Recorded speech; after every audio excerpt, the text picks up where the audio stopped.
하나님의 축복이 여러분과 여러분의 가정에 넘치기를 주님의 이름으로 축원합니다. 두 번째 내용적 의미, 아브라함과 다윗의 자손이란 개념이 A. 아브라함의 언약, 축복의 언약, 범세계적 축복에 대한 언약의 성취자로 소개합니다.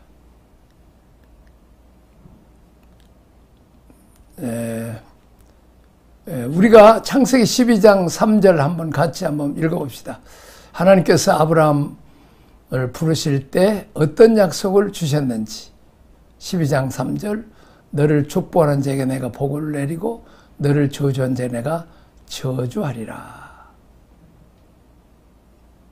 땅의 모든 족속이 너로 말미암아 복을 받으리라. 땅의 모든 족속이 너로 말미암아 복을 받을 것이라. 아브라함의 언약과의 언약이죠. 그러니까 우리가 씨가 어디까지 가는 거예요? 범세계, 전세계 모든 족속에게 제가 교회 헌금 기도할 때마다, 봉헌 기도할 때마다 꼭 이거를 이제는 거의 이용하죠. 자, 하나님, 나로 인하여, 우리 교회로 인하여 전 세계 모든 족속들이 복을 받게 해주세요. 복음도 전해야 복을 받죠. 얼마나 좋습니까? 우리가 열국의 아버지, 열국의 어머니 사상을 가지. 우리 자녀들이 전 세계에 흩어지게 하시고 우리 자녀로 인하여 나라들이 복을 받게 해 주십시오. 이게 약속입니다. 믿음으로 우리가 아브라함에게서 후손에게 됐다는 거죠. 자, 로마서에서와 갈라디아서의 그 말씀을 우리가 봅니다. 뭡니까? 이 말씀 있도록 성취될 수 있도록 죄를 세워 주십시오. 땅의 모든 족속이 너로 인하여 복을 받을 것이다. 참, 하나님께서 이제 나에게도 선교의 비전을 주어서 젊은 날에 선교사로 갔고, 또 공산권 선교, 또 레피지 선교도 하고, 또 안인교회도 하고, 또 신학교도 세우고 해서 많이 목회자를 선교사를 길러냈죠. 그리고 이제 제일 인구가 많은 한국에 돌아와서 중국 선교를 매달 이제 가서 예수님 베드로, 바울처럼 능력 전도를 해서 많은 사람들이 죽게 돌아오고 치료를 받았습니다.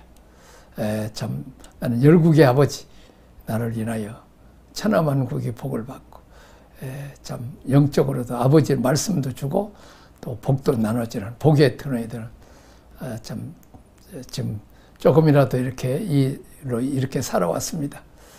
이게 세계 선교 비전이죠. 어디까지 돼요? 선나라나 선교가 말고만 안 되고 땅 끝까지 모든 나라까지 가야 되죠. 그렇습니다. 사실은 내가 못 가더라도 우리 부목사 출신들을 저 남미 브라질에도 보내고 저 영국에 또 호주에도 좀 우리 중학교 때부터 우리 교회 나온 학생이 은혜 받아갖고 종신 나와서 이제 거기서 좀 이 한인교회 목회를 잘합니다. 또 일본도 하고 이렇게 선교사들로 많이 가 있습니다. 너무 감사하죠. 참 이 먼 나라. 근데 제가 거기를 이제 너무 멀고 해서 좀 못 가고 있어요. 참 그러나 우리가 먼 나라까지도 가야 되죠.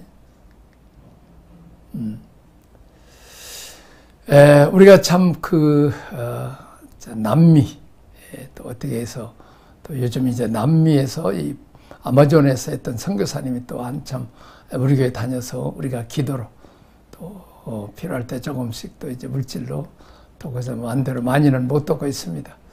어쨌든 그래서 그분들이 잘 선교할 수, 내가 못하면 선교사들을 후원하고 후원 못하면 기도라도 해서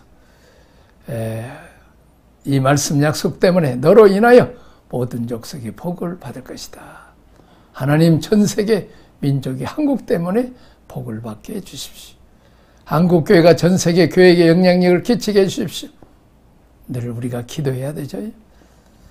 우리가 세계를 나갈 준비를 해야죠. 아니면 이제 요즘은 우리가 줌으로 중국, 필리핀 또 캄보디아를 이렇게 하고 있고 또 중국 우리 젊은이들을 데리고 지금 7월 달에는 캄보디아에 선교를 하고 옵니다. 또 우리가 통역을 통해서라도 온 세계에 또 우리가 해야 되죠. 모든 족속들이 우리를 통해서 복을 받을 수 있도록 해야 되죠. 동의하면 아멘 합시다. 현 상태에서 만족하지 말고 우리 자녀를 잘 키워서 또 그들을 통해서 어학연수도 시키고 또 단기 선교라도 자꾸 가게 해야 되죠. 그러기 위해서 어렸을 때부터 우리 손녀들도 지금 영어를 열심히 가르치고 딸도 또 이제 학생 때쯤 외국에 더 보내서 영어도 가르치고 또 중국어도 가르치고 했죠. 자, 그렇습니다. 우리 또 감사한 것은 참 우리 조그마한 나라지만 통이 커서 그냥 필리핀 같은 데도 막 몇천 명 모이는 초중고 대학교도 세우고 신학교도 세우고 신대원도 세우고 또 이렇게 병원도 세우는 이런 데 참 고아원도 세우고 너무 훌륭해요. 우리가 이제 우리도 중국에도 많은 교회를 세우고 또 일본 또 필리핀 또 이렇게 해서 우리가 후원하고 세우고 있습니다. 자, 하나님께서 종말에 우리 한국 사람들을 쓰시기 위해서 우리가 해야 되는 어려운 일본에 가서도 우리가 선교했는데 성령 역사에서 일본에 있는 교회들도 세워졌습니다. 참 우리가 내가 영국에서 공부를 조금 했을 때 영국의 남편이 약사인데 목사고 그 사모님은 의사인데 사모님 목사님 우리에게 영어도 가르치고 영어 성경도 가르쳐 주는데 이런 얘기를 해요. 일본 사람은 몇 사람 모이면 그냥 무슨 자동차 회사 세우고 그러는데 중국 사람들은 몇 사람 모이고 아마 하여튼 중국 음식 세우는데 한국 사람들은 돈 생기는 것도 아닌데 꼭 교회를 세운다고. 이번에 영국에서 했던 우리 부목사 출신 목사님 왔는데 인구는 지금 영국에 한 3만 명 되는데도 큰 교회들이 한인교회들이 많다는 거예요.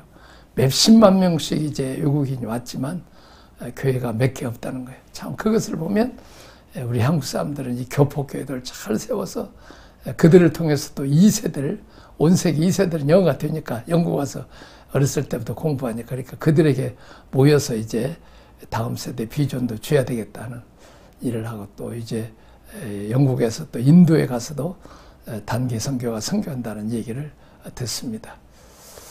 자, 우리가 그래서 내가 또 이제 10가지 이제 석을 배웠는데 그 중에 출애굽기와 레위기를 또 이제 영상 주면서 그걸로 한국 사람들 제자 훈련 시키라고 그러고 내가 또 인도에 거기 현지 목회자들 주모로라도 지금 성경 공부 시키라고 그럽니다.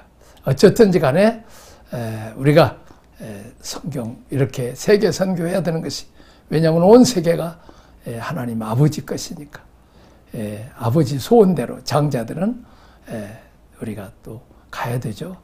아니면 우리 단기 선교사라도 이렇게 가야 될 줄로 믿습니다. 자, 아브라함과 맺어졌고 사도 바울은 역시 이 약속을 기독교 교리 근본 기초로 삼고 있죠. 믿음으로 이제 아브라함의 후손으로 주장해요. 자, 아브라함의 후손인 예수님을 통해서 완성되고 있습니다. 하나님은 아브라함과 후손을 통해서 천하 만민이 복을 받을 것이라 약속. 마세는 이 약속을 상실시키고 근본적으로 유대 백성과 맺어진 하나님의 약속, 맨 처음으로 아브라함과 맺어졌다는 것입니다. 자, 사도 바울 다시 얘기합니다. 이 약속을 기독교 윤리의 기초로 삼고 있다. 믿음으로 우리가 아브라함의 후손이 되었다고 주장합니다.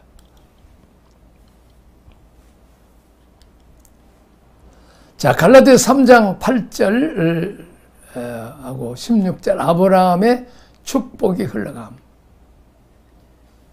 3장 8절 또 하나님이 이 이방을 믿음으로 말미암아 의로 정하실 것을 성경이 미리 알고 먼저 아브라함에게 복음을 전하되 모든 이방인으로 말미암아 복을 받으리라 하셨느니라. 3장 16절 이 약속들은 아브라함과 그 자손에게 말씀하신 것인데 여럿을 가리켜 그 자손을 하지 아니하고 오직 한 사람을 가리켜 내 자손이라 하였으니 곧 그리스도라.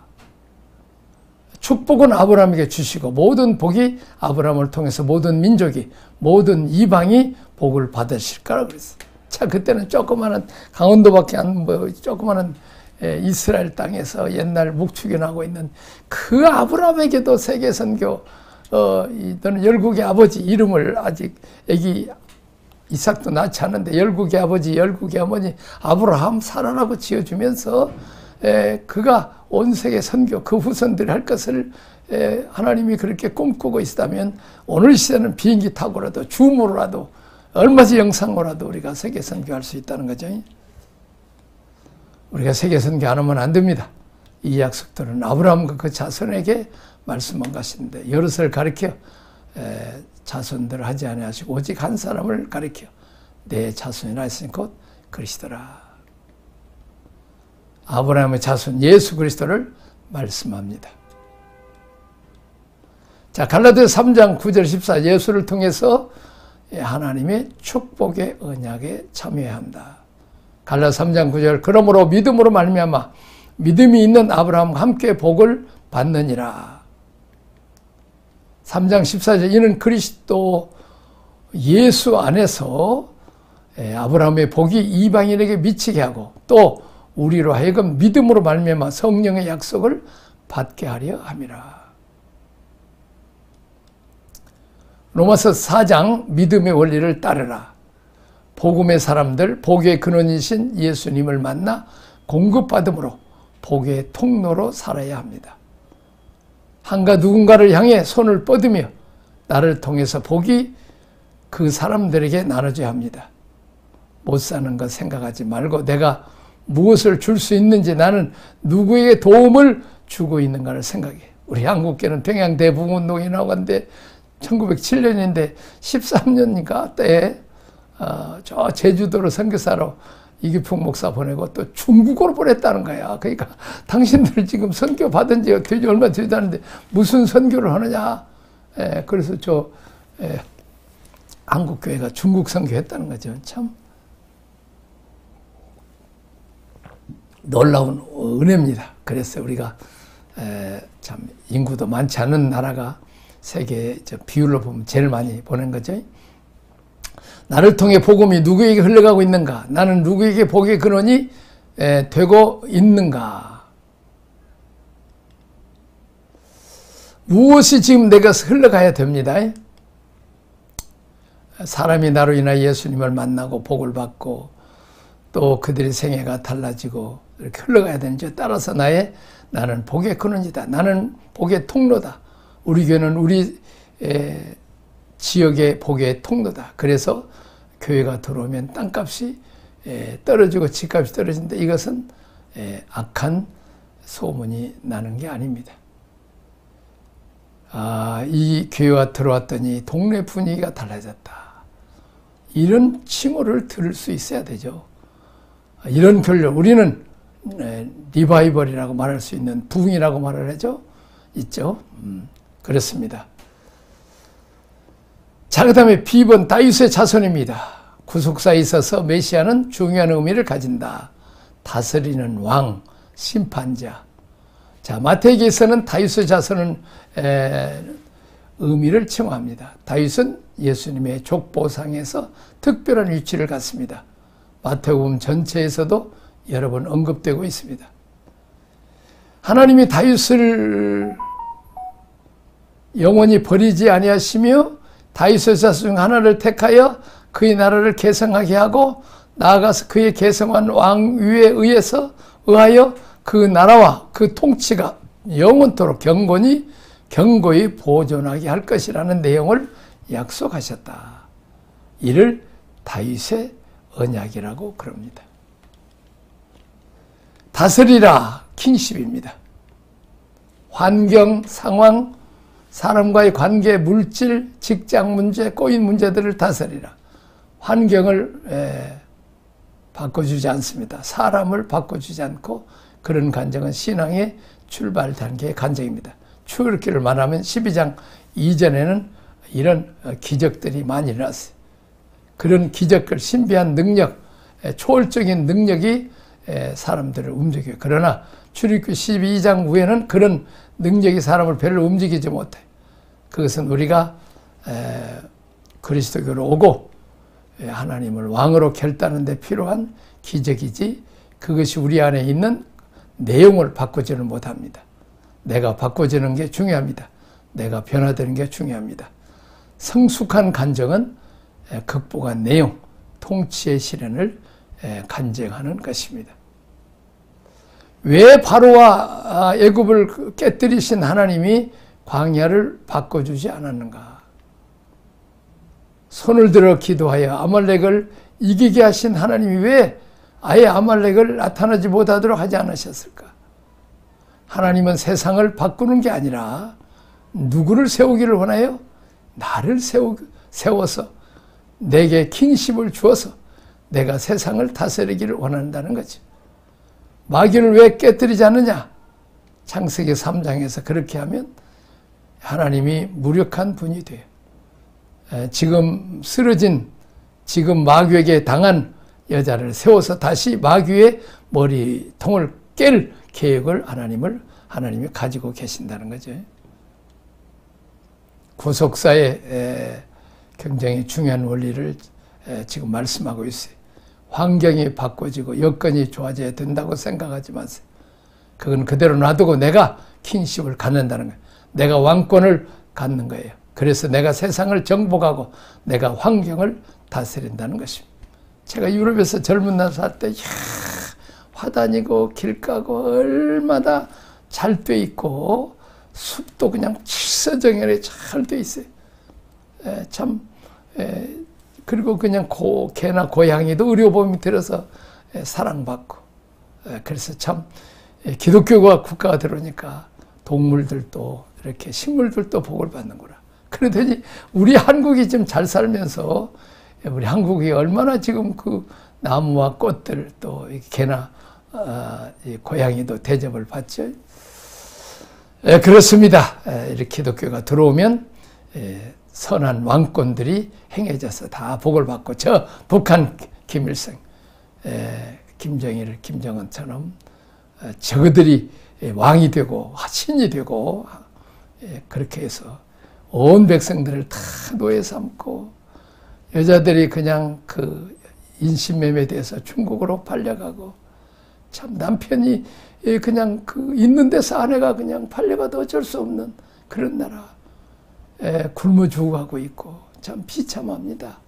감옥에서 그냥 인간 취급받지 않고 매를 맞고, 참 이 구더기가 그냥 이렇게 매를 맞고 있는데도 긁지 못하도록 몸을 묶어놔서 참 그런 비참함을 봅니다. 자, 이렇게 우리가 예수님을 우리 왕 주님으로 모셔서 우리가 세상 나라를 바꿔야 되는 것입니다. 우리 기도가 이제 기초 단계, 좋은 환경을 상기도 오기를 기도합니다. 그러나 성숙한 사람은 상황이 안 움직여도 내가 세워가는 거죠. 간증이 다릅니다.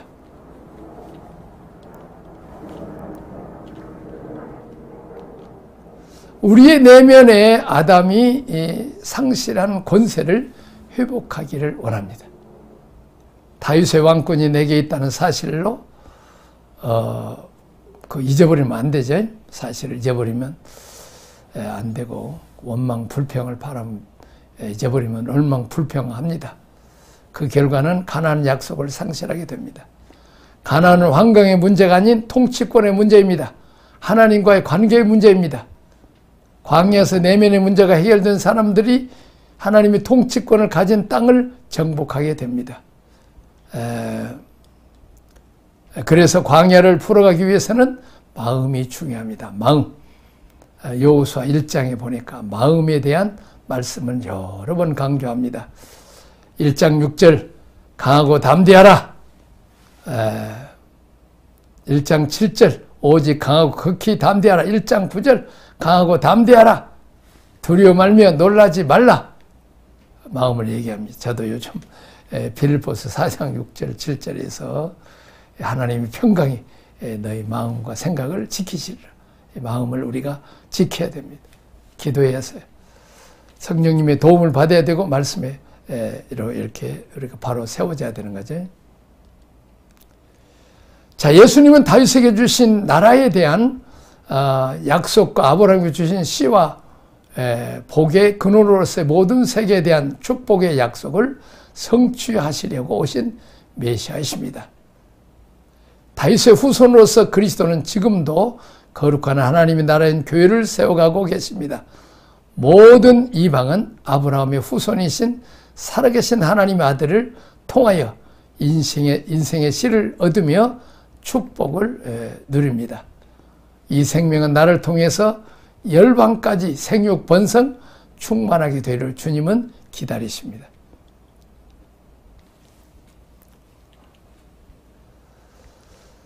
다섯 번째, 예수 그리스도의 세계라 그랬죠. 예수 그리스도의 세계. 예수, 죄 문제를 해결하신 분이죠. 죄는 반드시 심판을 가져옵니다. 죄가 세상을 타락하게 했습니다.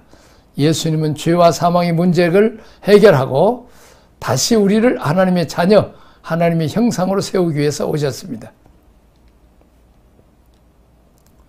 자, 그리스도, 메시아의 사상입니다. 원수들에게 영원한 승리를 거두신 메시아입니다. 기름 부음을 받으신 왕이신 그리스도입니다. 기름 부음, 성령, 역사, 초월성을 상실하지 말라는 거죠. 이성의 종교이지만 또 초월성, 신비성이 있습니다. 21세기는 신비의 시대입니다. 건강한 신비가 있어야 합니다. 계몽주의, 이성주의 한계, 영적인 문제, 귀신, 악령, 스스로의 힘으로 할 수 없는 초월적인 문제를 해결하지 못합니다. 성령을 무시하면 악한 영들에게 이용을 당할 수 있습니다. 계보입니다. 족보를 말하는 거죠. 비블로스, 게네시스죠. 그 역사의 기록, 혈통을 따라오셨다. 요셉의 가계와 마리아의 가계를 따라오셨다. 하늘에서 오지 않고 인간의 역사적 계보를 따라오셨다. 성령으로 오셨지만 예수님은 인간적인 방법, 일상성을 무시하지 않고 오셨다. 우리들의 신앙이 하늘에 붕 떠 있지 않고 삶의 정황을 인정함으로써 시작됩니다. 나의 아버지, 나의 교회, 나의 이웃들, 일상을 떠나라고 하지 말라. 내 현장 안에 현재 교회, 가정, 나의 학교, 직장, 이 현재의 나의 상황 안에 하나님이 찾아오신다는 것입니다. 신앙의 족보, 계보, 흐름이 중요하다. 나는 누구에게 영향을 받고 있는가? 반드시 족보가 있어야죠. 내 위에 내 아버지는 누구, 내 자식 누구고 누군지 영적 계보적으로. 구약에서는 사람을 말할 때는 꼭 아버지 이름을 부릅니다. 여분네 아들 갈렙, 눈의 아들 여호수아, 문제 있는 부모, 회복되지 않는 스승, 존경할 수 없는 목자, 시끄러운 교회라 할지라도 그 안에 하나님의 섭리가 있습니다. 제한받고 있다 할지라도 그곳에도 구속사는 진행되고 있습니다. 우리 시대는 실용주의가 되다 보니까 이제 우리 시대에 지금 큰 비극이 뭐냐면 선생님도 내 마음에 안 들면 거절합니다. 부모도 버립니다. 심지어 교인들이 목회자 마들도 마음대로 바꿀 수 있는 시대가 됐습니다. 내게 도움이 되면 오케이 하고 나하고 별로 안 통하면 나도 오케이 해버립니다. 하나님의 권위, 하나님의 통치 질서가 무너져 버립니다. 참 어려운 문제입니다. 이제 학교 가운데 아이들이 공부를 잘할 수 있는 비결을 가르쳐주면 뭐예요? 선생님 말씀 잘 듣고 선생님 존경을 해야 되죠. 착하고 훌륭한 아이가 될 수 있는 원리를 가르쳐준다면 부모님 말씀 잘 듣고 또 학교 가면 선생님 말씀 잘 듣고 직장 생활도 잘 어린 상관들 잘 교회 가서 목회자 잘 듣면 이게 복을 받는 거예요.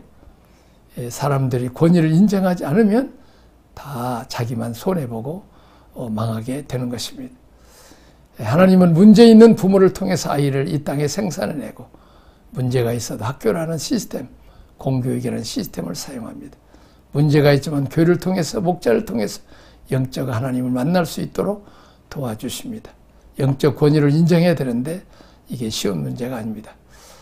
그래도 구속사는 그런 문제 있는 사람들을 통해서 흘러간다는 사실을 늘 우리가 기억해야 되는 것입니다. 여기까지 하겠습니다. 하나님 아버지 감사합니다. 이제 우리가 예수님이 그리스도로 오시고 또 이제 통치자로 오시고 또 이제 예수님은 아브라함을 통해서 씨로 또 다윗을 통해서 통치자로 오십니다. 씨를 번식하고 잘 양육하고 하나님 나라를 확장하고 이 세상을 변화시킬 수 있는 능력을 주셔서 감사합니다. 우리가 우리 마음에 늘 하나님만을 섬기고 하나님의 최고는 권위들에게 순종하게 하여 주옵소서. 예수님 이름으로 기도합나이다. 아멘.